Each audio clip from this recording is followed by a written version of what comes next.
Hey, so we gotta talk about that handicap match between the Green Dragon and the Grizzly Bear and the Werewolf. So the Green Dragon wins again, sort of. He won the fight, but then got killed by the referee during the post-fight celebrations. Kind of an interesting turnout. So does that mean that the referee is the champion now? I don't know. I'm just kind of making this stuff up as we go. So who knows? It's kind of weird. So yeah, what do you do when you have a champion that's just so unbelievably dominant that nobody can even give them a challenge? So I don't know. I got some more ideas in store. We'll see if we can give this green dragon something to sink his teeth into. A little challenge to keep him interested. So I just want to talk a little bit about some things that came up while I was making the video and preparing for the video. Um, One interesting thing was the manual states that the werewolf's dexterity is 13, but I found that was not actually the case. It seems his dexterity is the same as that of the grizzly bear, which is a value of 6. And that became important when I was trying to lure them out of that tiny room that they're in, the long way from home room. Um, I needed to separate them. And the way to do that would be to pick a character that has a dexterity score that's in between the score of the two guys that you want to separate. And that way the first monster takes his turn, and then my character would leave the room, and then the second monster would follow my character out of the room, and then the first monster doesn't get another turn because the turn's over at that point, and that way they get separated into different rooms, and then you can get them, you can maneuver them wherever you want them to be. Because I wanted to bring them out to a different room because I didn't want to be in that tiny little room, because it was difficult for the referee. I'll get into that in a moment. Um, but yeah, I couldn't do it because they have the same dexterity score, and I couldn't seem to find a way, even when one of my guys had the same dexterity score, he would never go like in between the two of them. So I just couldn't find a way to separate them. And it was no good to lure them into a different room at the same time because they would just end up fighting each other. So that caused a whole lot of unexpected issues. So I just ended up bringing the green dragon to them and just having the fight in the long way from home room. But the problem with that is it's so tiny, it was difficult for the referee to kind of stay out of the way, and avoid a situation where the monsters are fighting the referee instead of fighting each other. So that was the reason why we had Jate as the referee instead of the usual Alibaba. Well, I say usual, I've only done one other video, but the plan was to have Alibaba as the referee in all of the fights. But it wouldn't work in this case because if he was in that tiny room with his high dexterity score, the odds of one of the monsters wanting to fight the referee was way higher. So I specifically chose Jate because he has a very low dexterity score, and that meant that the monsters didn't like prioritize him as a target anymore, and I could get them to fight each other instead of the referee kind of interfering with things. So yeah, it was kind of a pain in the butt to make that fight happen, but we figured it out in the end, and everything worked out good.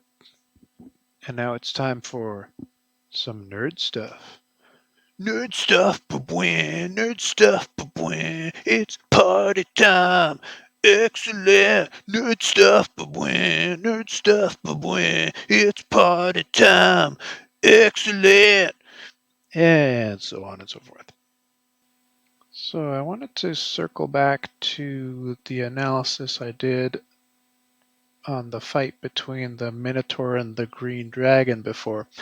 I was having trouble at that point figuring out what was the average amount of damage reduction that the armor would do per turn. Um, and I thought about some more, and I think I kind of got it figured out. So I went back and sort of filled in some of the numbers here, and just wanted to briefly explain my method for doing that.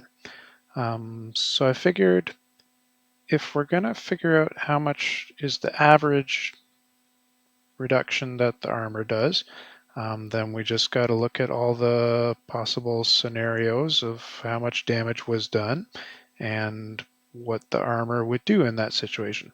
So in this column here, I've got sort of the amount of damage that the Minotaur might deal in a hand-to-hand attack.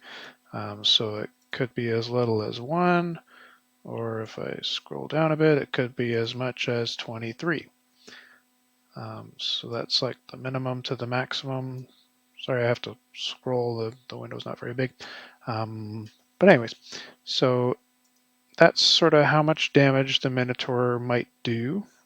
And then in this column here, I've got how much that damage would be reduced by the green dragon's armor, right? So if the Minotaur deals 1 damage, the armor reduces that by 1, and it becomes 0. 2, 2, 3, 3, 4, 4, 5, 5. But then once we get to 6 damage, the armor is maxed out at 5, and it stays maxed out at 5 all the way down the column to the bottom where we have the maximum damage. And then I was like, okay, I can just grab all these numbers, add them up, divide by the number, and get the average. Well, no, not so fast. So the thing about the damage is it's calculated by rolling dice, right? And the probability of these different outcomes is not equal. For instance, the probability of getting a damage roll of 1 is not the same as the probability of getting a damage roll of 12. It's confusing with these weird theoretical die numbers of like, well, I guess 12 is not that theoretical, but these weird die numbers. But I'll just cite the example of 6-sided dice because everybody's familiar with that. So your odds of rolling a 2 when you roll a pair of 6-sided dice is relatively small, right? Because there's only one way that you could roll a 2, which is to have a 1 and a 1, and that doesn't happen very often. But if you compare that to the odds of rolling a 7, the odds of rolling a 7 are significantly higher because there's a lot of different ways to roll a 7. You could roll a 6 and a 1, you could roll a 5 and a 2, you could roll a 4 and a 3, you could roll a 3 and a 4, you could roll a 2 and a lost track, a 2 and a 5, or a 1 and a 6. So the probabilities of rolling different numbers is different. So you can't just add them up and divide by the number and get the average. You have to consider the probability of those different outcomes. So that's kind of what I was doing here was this column represents the number of ways that you could get a roll of this much. So you could do it 1 way, this way, 2 ways, 3 ways, yada, yada, yada. And then it kind of reaches a maximum and then it starts going back down again. And then there's only 1 way you could roll a 23, which is to roll 2 12s, and then it gets -1 applied to it. So the probability of those is just kind of calculated as a percentage here in this column. And then this column represents the probability of that outcome multiplied by the amount of damage reduction when that outcome happens. So then I can just total them all up and get a nice weighted average. So nerdy math stuff. And I figured that the average armor effect for the green dragon applied to the average damage would reduce the average damage to this amount. So without armor, the average damage was 7.2, and after armor, the damage would be reduced to an average of 6.4. And using that, I could take the green dragon's constitution score and divide it by the amount of damage that he's taking from the Minotaur per turn and calculate the number of turns that we would expect it to take for the Minotaur to kill the green dragon. And as you can see here, the bottom line is it takes the Minotaur 8 turns to kill the green dragon, but it takes the green dragon only 7 turns to kill the Minotaur, hence the reason why the green dragon wins the fight. That's from melee range, and the story from hand-to-hand range is similar. Green Dragon or Minotaur takes 6 turns, but Green Dragon only takes 5.